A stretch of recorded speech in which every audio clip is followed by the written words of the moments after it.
है हमारा वो है हाइगन्स के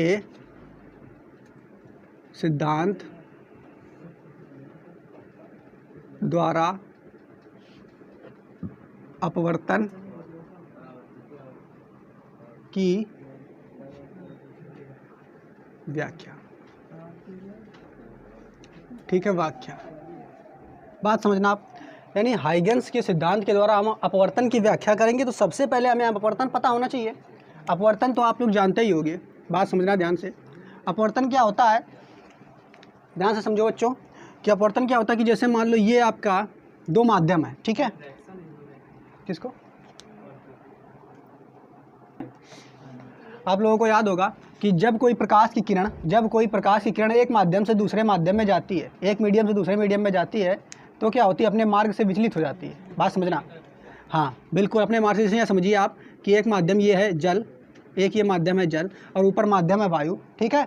अब इसमें क्या है, यहाँ पे एक प्रकाश की किरण ऐसे आ रही है इस तरीके से, और ये वायु में पहले चल रही थी तो पहले बिल्कुल सीधी जा रही थी, बात समझना, बिल्कुल सीधी जा रही थी। लेकिन अब जैसे ही जल में प्रवेश करेगी तो बिल्कुल ये सीधे ऐसे नहीं जाएगी, बिल्कुल सीधे ये ऐसे नहीं जाएगी। कैसे जाएगी इसको समझिए। तो इसके लिए सबसे पहले हम यहाँ पे एक ऐसे अभिलंब खींच लेते हैं, ऐसे अभिलंब खींच लेते हैं। तो जाएगी कैसे, जब कोई प्रकाश की किरण बिल्कुल एक माध्यम से, ये पहला माध्यम है ये N1, इसको N1 से प्रदर्शित कर सकते हैं, ये दूसरा माध्यम है N2, सॉरी M1 कहो, M1 ये M2, ठीक है। ये पहला ये दूसरा, एक माध्यम से दूसरे माध्यम में जाएगी तो अपने मार्ग से विचलित हो जाती है। अब ये पहला माध्यम जो है ये कैसा है, विरल, और दूसरा माध्यम कैसा है, सघन। तो जब ये विरल माध्यम से सघन माध्यम में जाती है तो अभिलंब की ओर झुक जाती है, अभिलंब की ओर जा रही थी ऐसी, अभिलंब कहाँ, ये अभिलंब की ओर झुक जाएगी। यानी अब ये ऐसे जाएगी, बात समझ पा रहे हो कि नहीं।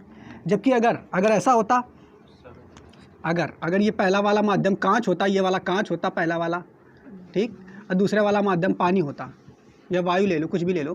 पहला वाला माध्यम कैसा होता, सघन, दूसरा वाला माध्यम कैसा होता, विरल। तो जब कोई प्रकाश की किरण, समझना, जब कोई प्रकाश की किरण सघन माध्यम से विरल माध्यम में जाती तो अभिलंब से दूर हट जाती है। तो ये हमारी प्रकाश की किरण ऐसे आ रही थी और इसको जाना था ऐसे, लेकिन अब ये चूंकि सघन माध्यम से विरल माध्यम में जा रही तो दूर हट जाएगी, ठीक है। तो ये ऐसे दूर निकल जाएगी। बात समझ पा रहे हो कि नहीं।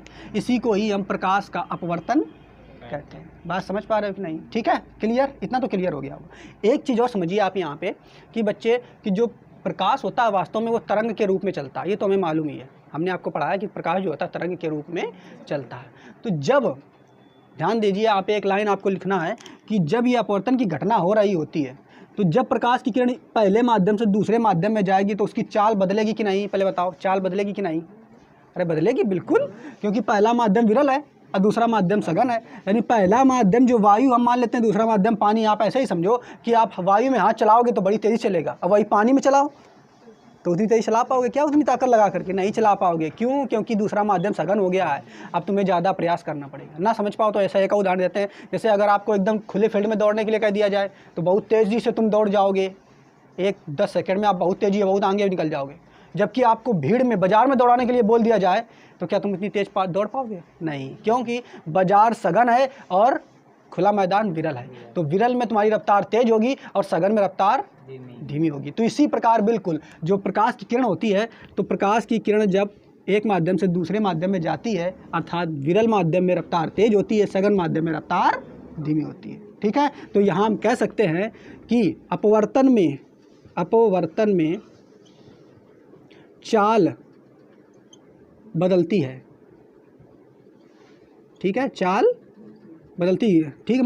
एक माध्यम से दूसरे माध्यम में जाने पर चाल जो होती है वो बदल जाती है। साथ ही साथ और क्या बदलता है, चाल के साथ ही और क्या बदलता है, तो दूसरा पॉइंट आप इसमें लिखोगे, तरंग दैर्ध्य बदलती है, ठीक है। चाल तथा तरंग दैर्ध्य यहाँ पे लिखोगे, तथा तरंग दैर्ध्य,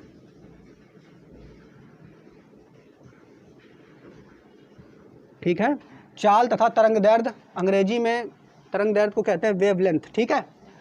क्या बदलती है, तो बात समझना, अपवर्तन की घटना में चाल, तरंग की चाल और तरंग दैर्ध्य बदलता है, जबकि आवृत्ति जो होती है, आवृत्ति जो होती है वो आवृत्ति नहीं बदलती। ये बात आपको इतना याद करके रखना है कि अपवर्तन में चाल तथा तरंग दैर्ध्य बदलती है और आवृत्ति नहीं बदलती है, ठीक है।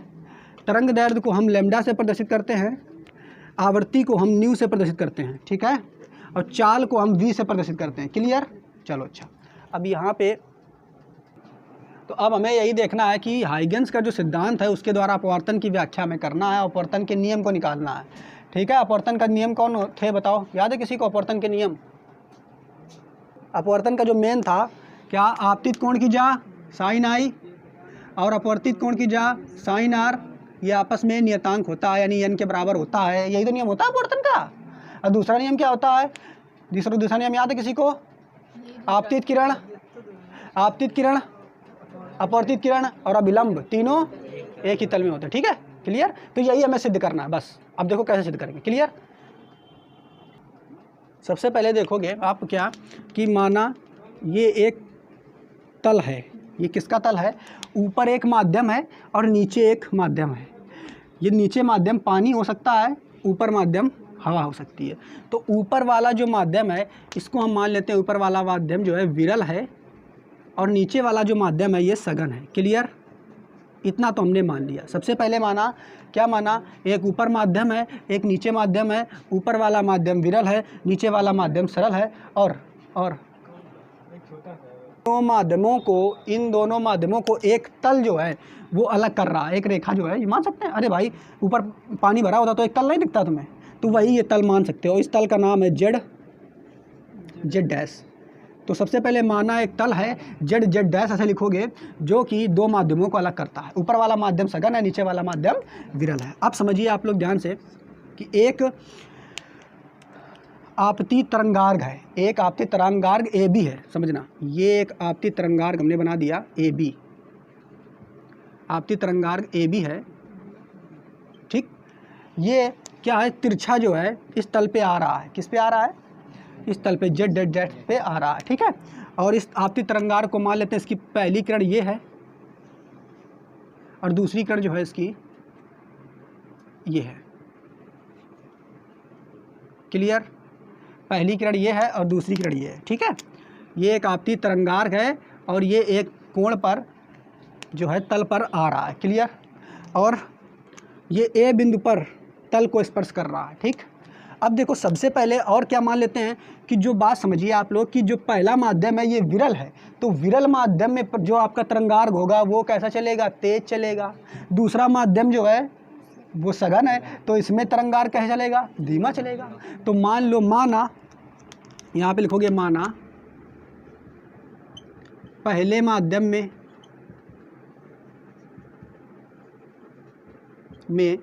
वेग, पहले माध्यम में वेग जो है वो है v1, पहले माध्यम में वेग कैसा है, v1। फिर दूसरे माध्यम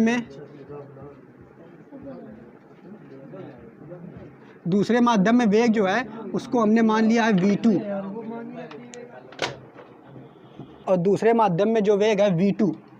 बात समझ पा रहे हो? तो पहले माध्यम में धीमे धीमे तरंगार्घ चलेगा और दूसरे माध्यम में तेज चलेगा। अब यहाँ पे देखो रफ्तार किसकी ज़्यादा होगी, बताओ भाई, v1 ज़्यादा होगी कि v2? v1 ज़्यादा होगा, यानी यहाँ पे आप कह सकते हो कि v1 is greater than v2। Clear? ठीक है। अच्छा, अब यहाँ पे आप समझिए, फिर से यहाँ पे आप समझिए, ये तरंगार्घ जैसे जैसे आगे बढ़ेगा, ये तरंगार्घ जैसे जैसे आगे बढ़ेगा होगा क्या, इस तरंगार्घ पे उपस्थित ये बिंदु हैं 1 2 3, ये 3 और 1 4, जैसे जैसे ये आगे बढ़ेगा तो ये वाला पॉइंट आगे बढ़ेगा। बात समझना, ये वाला पॉइंट आगे बढ़ेगा और ये वाला भी पॉइंट आगे बढ़ेगा। बात समझना ध्यान से, ये वाला पॉइंट जब आगे बढ़ेगा तो ये वाला पॉइंट दूसरे माध्यम में बढ़ेगा और ये वाला पॉइंट पहले ही माध्यम में चलेगा।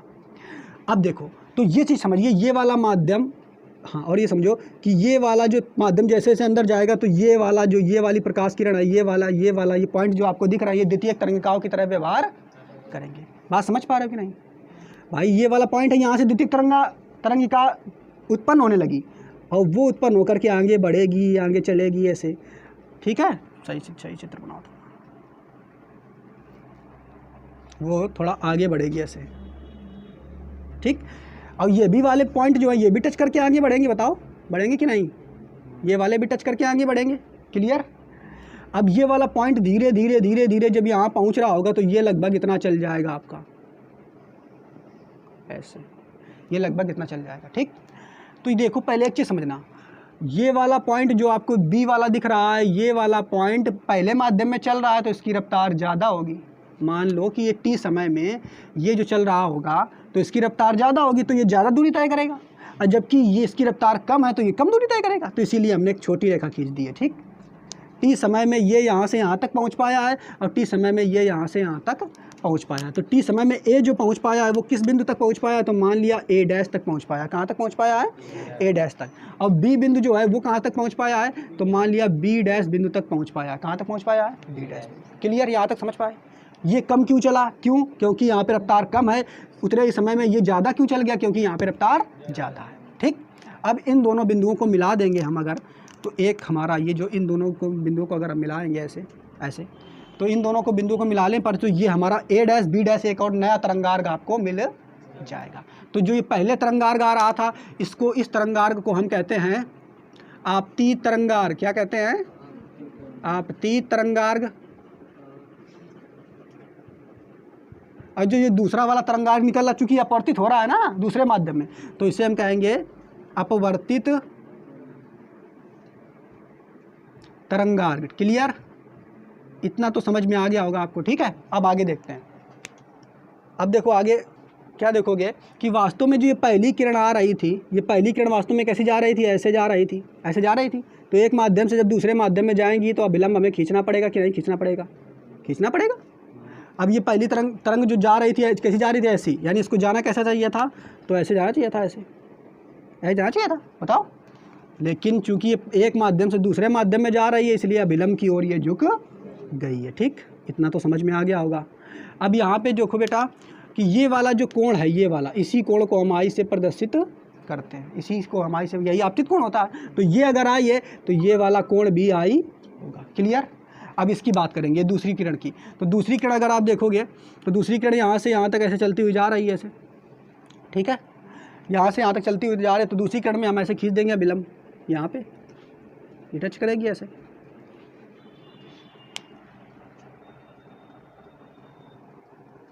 देखो दूसरी किरण को जाना कैसे चाहिए था, इसको हटाओ बी पॉइंट को, ये इसको ऐसे जाना चाहिए था, ऐसे ऐसे जाना चाहिए था, जाना चाहिए था कि नहीं। लेकिन चूंकि ये एक माध्यम से अब दूसरे माध्यम में जाएगी तो ऐसे ना जा करके अब क्या होगा, ये कैसे जा रही माध्यम में, विरल माध्यम से सघन माध्यम में जा रहे, तो अभिलंब की ओर झुक जाएगी, यानी ये थोड़ा ऐसे जाएगी। अब बात समझ पा रहे हो, इतना तो क्लियर हो गया होगा, बताओ भाई। ऐसे जाएगी और ये वाली ऐसे जाएगी। ठीक है, तो यहाँ पे जो ये कोण आप देख रहे हो इसको आर कहेंगे। क्या कहेंगे, आर। इसको हम कहेंगे आर, आर यानी अपवर्तित कोण। तो ये आर है, तो इसके साथ वाला जो कोण आप ये देख रहे हो ये भी आर होगा। ठीक, इतना तो आपको व्यवस्था समझ में आ गई होगी। एक चीज़ और समझिए कि जो ये वास्तव में ये वाली किरण है पहली वाली, तो पहली वाली किरण ए से ए डैश तक जा रही है। यहाँ पे लिखोगे पहली वाली किरण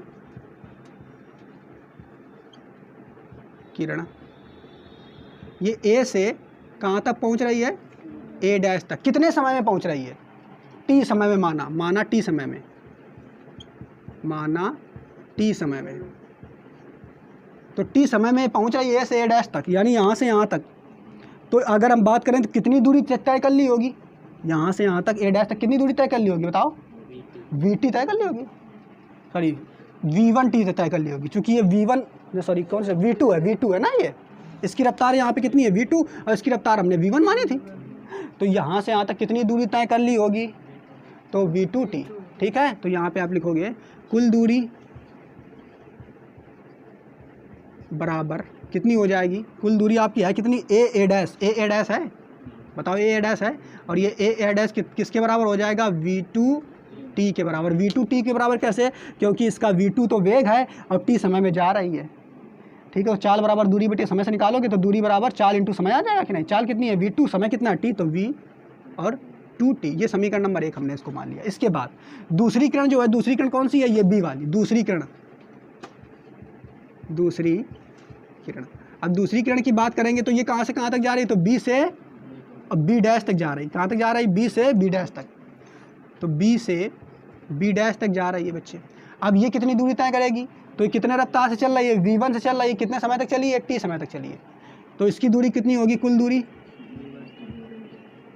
तो इसकी दूरी ए बी डैश बराबर कितनी हो जाएगी, V1t। क्लियर, इसको समीकरण नंबर हम 2 मान लेते हैं, ठीक है। यानी ए डैश बराबर V2t, बी डैश बराबर V1t आ जाएगा। क्लियर। इसके बाद देखो अब क्या करते हैं। देखो इसके बाद यहाँ तक तो हमें समझ में, पहले स्टेप में हमने चित्र बनाया, दूसरे स्टेप में हमने बताया कि जो पहली किरण है वो वास्तव में उसके द्वारा जो चली गई दूरी है वो V2t है। यानी ए डैश बराबर ये कितनी है, V2t है ये दूरी, ठीक है। और दूसरी किरण द्वारा जो चली गई दूरी है यानी बी डैश बराबर वो कितनी है, V1t है, ठीक है। 2 समीकरण हमने बना लिए। अब हम क्या करेंगे, त्रिभुज लेंगे। कौन कौन से त्रिभुज, देखो ध्यान से, अगले स्टेप में हमें कौन सा त्रिभुज लेना है, तो त्रिभुज ये वाला ए बी और बी डैश। त्रिभुज किसमें, ए बी और बी डैश में, ठीक, इसमें हम देंगे। तो इस त्रिभुज में देखो यहाँ पे ये वाला कोण तो हमें दिख रहा, आई दिख रहा है ना, तो यहाँ से हम इस कोण को लेंगे साइन आई। क्यों लेंगे साइन आई, क्योंकि हमें स्नेल का नियम जो है वो सिद्ध करना है। तो यहाँ से हम लेंगे साइन आई, क्या लेंगे, साइन आई। तो साइन आई अगर हम लेंगे तो कोण चूंकि ये है तो साइन थीटा बराबर क्या होता है, हमें बात पता है, लंब बटे कर्ण। तो लंब ये हो जाएगा भाई, थीटा के सामने वाली जो भुजा होती है वही लंब होती कि नहीं, तो ये लंब हो जाएगा, क्या हो जाएगा, बी डैश, यानी लंब हो जाएगा बी डैश, ठीक, बटे कर्ण क्या हो जाएगा इसका बताओ, कर्ण क्या हो जाएगा, तो कर्ण ये वाला हो जाएगा, बात समझ रहे हो कि, तो क्या हो जाएगा ए बी डैश, ये हो जाएगा ए बी डैश, ये तो कर्ण हो जाएगा। क्लियर। इसको समीकरण नंबर 3 मान लो। इसके बाद अगला त्रिभुज और ले लेते हैं। तो अगला त्रिभुज कौन सा हम ले लेते हैं, देखो इधर अगला त्रिभुज ये लेते हैं ए डैश बी डैश। त्रिभुज ए डैश और बी डैश में इसको ले लेते हैं, ठीक है। तो इसमें क्या करेंगे, इसमें आप देख क्या रहे हो, आर दिख रहा है आपको, दिख रहा है ना आर, तो यहाँ पे हम लेंगे साइन आर, क्या लेंगे, साइन आर। तो साइन आर अगर हम लेंगे तो साइन आर बराबर फिर से हमें वही सूत्र, लंब बटे कर्ण। तो इसका लंब क्या हो जाएगा, ये वाला हो जाएगा ए डैश और बटे कर्ण क्या हो जाएगा, तो कर्ण वही हो जाएगा ऊपर वाला ए बी डैश। ये समीकरण नंबर हो जाएगा 4। अब क्या करेंगे हम, अब क्या करेंगे, समीकरण 3 व 4 का भाग लगाएंगे तभी तो साइन आई बटे साइन आर आएगा, बताओ भाई। तो 3 व 4 का भाग लगाएंगे, तो यहाँ पे आप लिख लो समीकरण 3 व 4 से, ठीक है, समीकरण 3 व 4 से। क्लियर। अब रखेंगे भाई, तो ये आ जाएगा साइन आई बटे साइन आर बराबर, तो कितना आ जाएगा, तो ये ऊपर आ जाएगा बी डैश बटे ए बी डैश पूरे के बटे ए डैश बटे फिर से ए बी डैश तो ख़त्म हो जाएगा ख़त्म कि नहीं, बचेगा क्या, बी डैश बटे ए डैश। तो आगे इसी को लिख सकते हैं बी डैश बटे ए डैश। क्लियर। अब देखो बी डैश और ए डैश की वैल्यू आपको दी गई होगी, देखो समीकरण 1 में और समीकरण 2 में बी डैश बराबर क्या है, V1t और ए डैश का क्या है, V2t। तो मान रख देंगे, ठीक है। तो यहाँ से आपका जब मान निकलेगा तो साइन आई का जो आप मान निकालोगे, साइन आई बटे साइन आर बराबर जब निकालोगे, साइन आई बटे साइन आर का मान जो निकालोगे, तो बी डैश कितना है भाई, बी डैश है V1t, तो लिख देंगे इसे V1t। और फिर क्या है, ए डैश क्या है, V2t है, तो ये हो जाएगा V2t। अब ये t से t कट जाएगा, तो क्या आ जाएगा, साइन आई बटे साइन आर बराबर V1 बटे V2 आ जाएगा कि नहीं, देखो इधर। तो ये साइन आई बटे साइन आर ये हो जाएगा V1 बटे V2 अब V1 बटे V2 जो है, इनको अगर भाग लगाएंगे, V1 का मान कुछ होगा वेग का, अब V2 का मान होगा कुछ वेग का, इनको काटेंगे तो एक मान निकल के आएगा, फिक्स वैल्यू निकल के आएगा ना वेग, तो वो होगा क्या होगा, नियतांक होगा, क्या होगा, नियतांक होगा। ये क्या होगा, नियतांक। और यही तो बात जो है स्नेल के नियम में बताई जाती है, यही बात तो स्नेल के नियम में बताई जाती है। और ये नियतांक जो होता है किसके बराबर होता है, स्नेल के नियम में n के बराबर, किसके बराबर होता है, n के बराबर। तो यहाँ से अगर आप देखोगे तो हमें क्या निकल के आएगा, एक तो सूत्र आप यही याद कर सकते हो, ठीक है, ये स्नेल का नियम यही है। इसके अलावा और क्या निकल सकता है, तो इसके अलावा आप ये भी लिख सकते हो, साइन आई बटे साइन आर बराबर n बराबर V1 बटे, बात क्लियर। अरे भाई ये दोनों अपवर्तनांक ही तो हैं, ये आपस में एक दूसरे के बराबर नहीं होंगे, ये अपवर्तनांक है यानी ये दोनों नियतांक हैं, तो यहाँ से हम ये भी निकाल सकते हैं, यहाँ से निष्कर्ष हमारा एक निकल के आ जाएगा कि n बराबर V1/V2 के V1/V2 के होगा। क्लियर कि नहीं बताओ? अगर आप इसको ना मानो तो इतना तो हो सकता है, यानी यहाँ पे V1/V2 की जगह तुमने n रख दिया। बात नहीं समझ पा रहे हो? तो यहाँ से तुम ये भी तो निष्कर्ष निकाल सकते हो कि n बराबर V1/V2 होगा, तभी तो तुमने रख दिया होगा कि नहीं? तो एक सूत्र तो ये तो स्नेल का नियम हो गया, और एक सूत्र तुम यहाँ से ये निकाल लियो कि जो अपवर्तनांक बराबर होगा वो पहले माध्यम में वेग बटे दूसरे माध्यम में वेग के बराबर। बात समझ पा रहे हो कि नहीं? तो ये वाला सूत्र स्नेल का नियम है, और यही तो हमें सिद्ध करना था, आगे अगला ये तो बता दिया कि यहाँ से स्नेल का नियम सिद्ध होता है। इसके बाद दूसरा नियम ये भी बता सकते हो कि जब ये स्नेल का नियम सिद्ध हो रहा है तो इसका मतलब दूसरा नियम क्या है?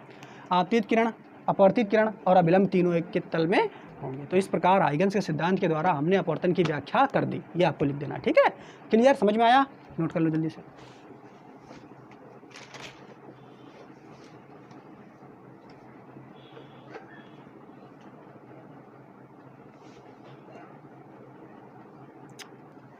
तो इस प्रकार जैसे हमने देख लिया कि हाइगन्स का जो सिद्धांत था उसके आधार पर हाइगन्स ने प्रकाश के परावर्तन की, प्रकाश के अपवर्तन की व्याख्या तो कर दी। अब बात आएगी प्रकाश के विवर्तन की और व्यतिकरण की, ठीक है?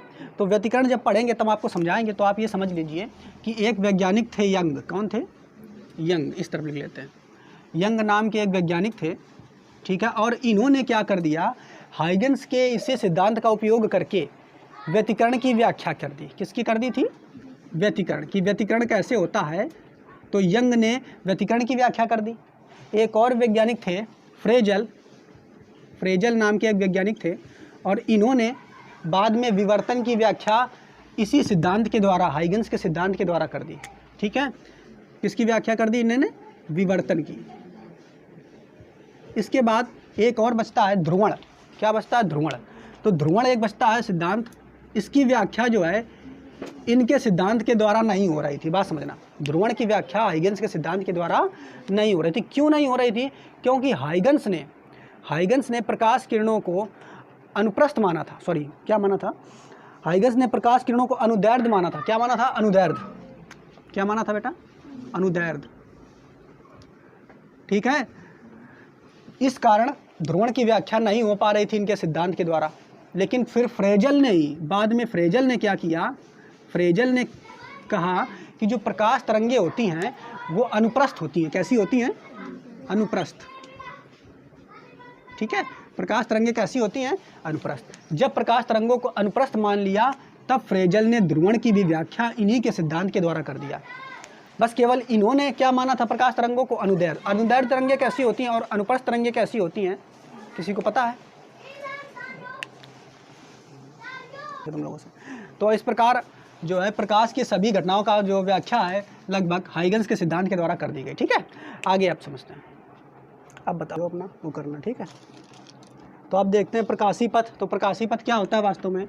यदि कोई प्रकाश किरण किसी ऐसे माध्यम में d दूरी तय करे। कितनी दूरी तय करे? d, जिसका निर्वात के सापेक्ष अपवर्तनांक n हो, तो इन दोनों का गुणन, किसका गुणन? n और d का गुणन जो होता है यही प्रकाशी पथ कहलाता है। या प्रकाशिक पथ बराबर जो होगा वो n × d होगा, ठीक है? क्लियर, बात समझ पाए कि नहीं? प्रकाशी पथ बराबर n × d, जहाँ n क्या है तो अपवर्तनांक है और d क्या है? दूरी, चली गई दूरी, ठीक है? अगला जो है हमारा टॉपिक वो क्या है?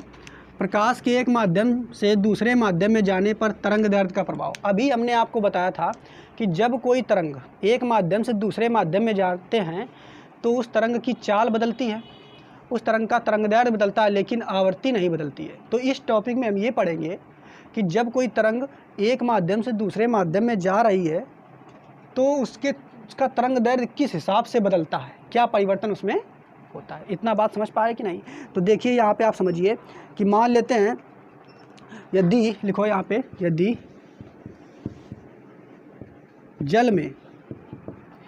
जल में प्रकाश की चाल v, प्रकाश की चाल बराबर v हो, ठीक है?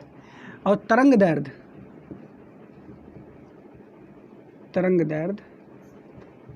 लैम्डा w हो। कितना हो? लैम्डा, समझना ध्यान से। कोई प्रकाश की तरंग जो है वो जब जल में चल रही है तो v रफ्तार से चल रही है, और उसका जो तरंग दैर्ध्य होगा उसमें वो कितना होगा, लेमडा w होगा।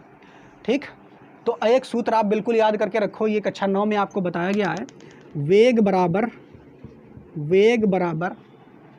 आवर्ती गुणा तरंग दैर्ध्य, ये सूत्र होता है, वेग बराबर आवर्ती गुणा तरंग दैर्ध्य। इसको आप याद कर सकते हो कैसे, वेग को काय से परिभाषित करते हैं, v से, आवर्ती को काय से परिभाषित करते हैं, न्यू से, न्यू, ठीक है, गुणा तरंग दैर्ध्य को लेमडा से। तो ये v बराबर न्यू लेमडा, याद कर लो आप। ठीक है, तो हमने क्या बताया कि यदि जल में प्रकाश की चाल वेग v है और तरंग दैर्ध्य लेमडा w है, तो हमें क्या निकालना है, ये वेग हो गया। तो वेग बराबर अगर निकालेंगे तो वेग बराबर v बराबर अगर निकालेंगे तो क्या निकालेंगे, उस भाई अगर उसका तरंग दैर्ध्य ये दिया गया है, अब आवर्ती क्या होगी, न्यू होगी, तो इसकी आवर्ती सूत्र क्या हो जाएगा, न्यू इंटू लेमडा w। इतनी बात क्लियर हो गई कि नहीं? ये एक समीकरण नंबर, इसको हम 1 मान लेंगे, इसको समीकरण नंबर हम 1 मान लेंगे। अब यही प्रकाश की किरण अगर निर्वात में चलेगी, यही प्रकाश की किरण यहाँ जल में चल रही थी, अब यही प्रकाश की किरण अगर निर्वात में चलेगी, कहाँ चलेगी, निर्वात में, जहाँ कुछ नहीं है, निर्वात में, तो निर्वात में चाल कितनी हो जाती है भाई, निर्वात में चाल कितनी हो जाती है, अरे c बराबर हमें मालूम है कितनी होती है, 3 × 10⁸ मीटर प्रति सेकंड। ठीक है, यानी निर्वात में चाल हो जाती है c, निर्वात में चाल कितनी हो जाती है, c। आवर्ती तो उसकी वही रहेगी, आवर्ती तो वही रहेगी, आवर्ती कहीं बदलती है क्या, नहीं बदलती है, तो आवर्ती तो सेम ही रहेगी, आवर्ती तो आपकी ये न्यू ही रहेगी, जबकि तरंग दैर्ध्य जो है वो बदल जाएगा। तरंग दैर्ध्य बदल जाएगा कि नहीं, बात आओ कि नहीं, बदलेगा कि नहीं? तो तरंग दैर्ध्य अब जो हो गया, जब निर्वात में चलाओगे तो तरंग दैर्ध्य अब लेमडा हो गया। पहले तरंग दैर्ध्य जल में कितना था, लेमडा w, अब कितना हो गया, लेमडा हो गया। तो अब यही सूत्र अगर निकालेंगे तो वेग आपका क्या हो जाएगा, c बराबर, वेग c हो जाएगा कि नहीं, तो c बराबर न्यू, यानी तरंग दैर्ध्य आवर्ती तो आपकी न्यू ही रहेगी, और इंटू लेमडा कितना हो जाएगा, तो तरंग दैर्ध्य लेमडा हो जाएगा। बात क्लियर? तो ये समीकरण नंबर आपको 2 मिल गया, ये समीकरण नंबर आपको 2 मिल गया। अब आप क्या करोगे, समीकरण 2 में 1 से भाग दे दो, ये समीकरण 2 है, इसमें 1 से भाग दे दो। ठीक है, तो यहाँ पे आप लिख लो समीकरण 2 में 1 से भाग, तो जब समीकरण 2 में 1 से भाग दोगे तो क्या आ जाएगा, c बराबर, ये समीकरण 2 है, c बराबर न्यू इंटू लेमडा, और पूरे के बटे समीकरण 1 कौन है, तो v बराबर न्यू इंटू लेमडा w, तो न्यू से न्यू कट जाएगा क्योंकि एक जैसा है, कट जाएगा कि नहीं, और यहाँ पे आपका जो फार्मूला मिलेगा वो c/v बराबर लेमडा बटे लेमडा w। ये लेमडा क्या है, तो ये तरंग दैर्ध्य है किसमें, निर्वात में, प्रकाश का तरंग दैर्ध्य, ये किसमें है, जल में, तो c/v बराबर लेमडा w। एक सूत्र ये आपको मिल जाएगा, एक, इतनी तो बात क्लियर कि नहीं, एक सूत्र आपको ये मिल जाएगा। और इसके बाद आप क्या करोगे, ये देख लो, इसके बाद हमें मालूम है कि हमने पढ़ा था कि c/v जो होता है, c/v जो होता है वो n के बराबर होता है। अपवर्तनांक में हमने ये पढ़ाया था आपको कि c यानी निर्वात में प्रकाश का वेग बटे माध्यम में प्रकाश का वेग जो होता है वो n के बराबर होता है, अपवर्तनांक के बराबर होता है। तो c/v जो है वो n के बराबर है। तो यहाँ पे ये जो समीकरण आपको मिला है, समीकरण इसको हम मान लेते हैं 3। तो समीकरण 3 में हम c/v का मान रख देंगे, तो यहाँ से एक और आपको समीकरण मिल जाएगा। वो क्या मिलेगा, वो जो समीकरण मिलेगा वो हो जाएगा n बराबर लेमडा बटे लेमडा w, आपको समीकरण मिल जाएगा। क्लियर? ठीक है, तो ये दोनों समीकरण भी उपयोगी हैं, इनको भी आप नोट कर लीजिए। हाँ, तो अब ये चैप्टर जो है यहाँ से ख़त्म हो गया। ठीक है, आप लोग क्या करोगे कि आपके पास क्वेश्चन बैंक है अगर, तो उससे क्या करोगे, न्यूमेरिकल की और कैसे क्वेश्चन आते हैं उनकी प्रैक्टिस करोगे। ठीक है, चैप्टर खत्म होने के बाद। बात समझ पा रहे हो कि नहीं? ठीक है, क्वेश्चन बैंक से आप क्वेश्चनों की प्रैक्टिस करोगे। क्लियर? ठीक, बात समझ में आई बच्चों की नहीं? चैप्टर ये ख़त्म हो गया है और आप लोग इसको तो आप पढ़ ही चुके हो। अब जब क्वेश्चन देखोगे वहाँ पे तो सब समझ में आएंगे आपको क्वेश्चन बैंक से। ठीक है, और इसके जो क्वेश्चन जो इंपॉर्टेंट हैं वो NCERT वाले वो हम कल देखो करा देंगे, समय मिलेगा। और बाकी अगला चैप्टर हम कल आपको व्यतिकरण पढ़ाएंगे। और व्यतिकरण एक बहुत ही महत्वपूर्ण चैप्टर है ये भी, इसमें भी बहुत सारे न्यूमेरिकल आते हैं, सॉरी निगमन आते हैं। ठीक है, तो कल आपको ये पढ़ाया जाएगा।